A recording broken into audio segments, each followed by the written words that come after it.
कमलायतलोचन लोकपते विजयी भव वेङ्कटशैलपते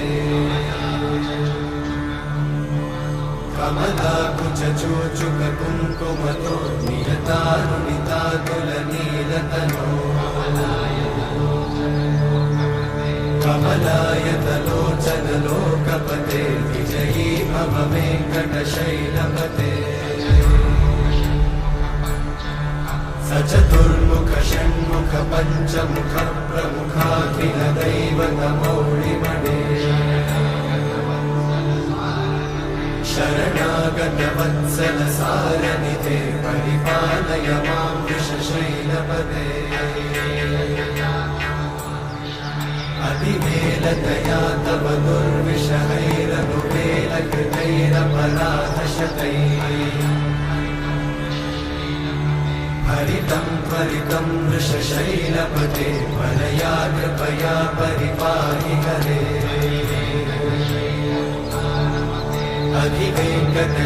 अधिवेङ्कटशैलमुदारमते जनताभिमताधिकदानरता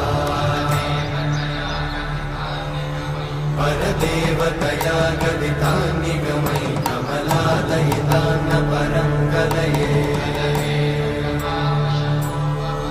कलवेणुरमावशतोपवधूषणकोटिवृतात् स्मरकोटिसमा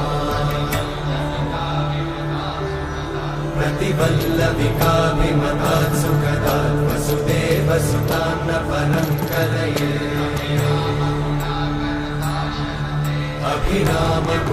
अभिरामगुणाकरदाशरथे जगदेकजनोद्धरधीरमते रघुनायक राम रमेश विभो वरदो भवदेव दयाचलते अवनीतनया कमनीयकरं रजनीकरचारुमुखाम्बुरुहम्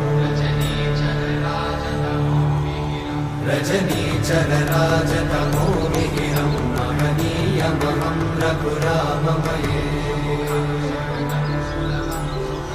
सुमुखं सुहृदं सुलभं सुखदं स्वनुजं च सुखाय ममोघशरम्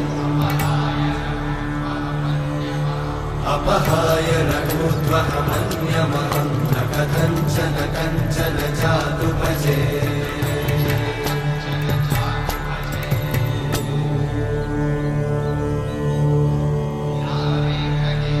विना वेङ्कटेशं ननाथो ननाथः सदा वेङ्कटेशं स्मरामि स्मरामि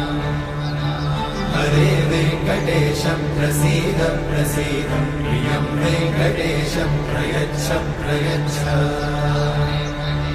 विना वेङ्कटेशं ननाथो ननाथः सदा वेङ्कटेशं स्मरामि स्मरामि हरे वेङ्कटेशं प्रसीद प्रसीद प्रियं वेङ्कटेशं प्रयच्छ प्रयच्छ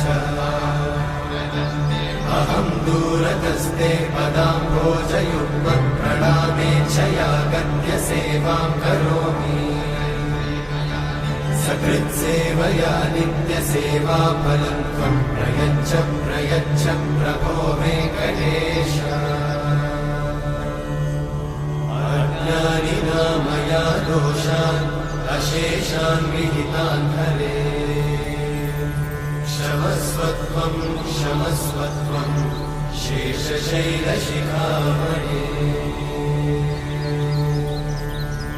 अज्ञानिना मया दोषान् अशेषान् विहितान् हरे क्षमस्वत्वं क्षमस्वत्वं शेषशैलशिखामणे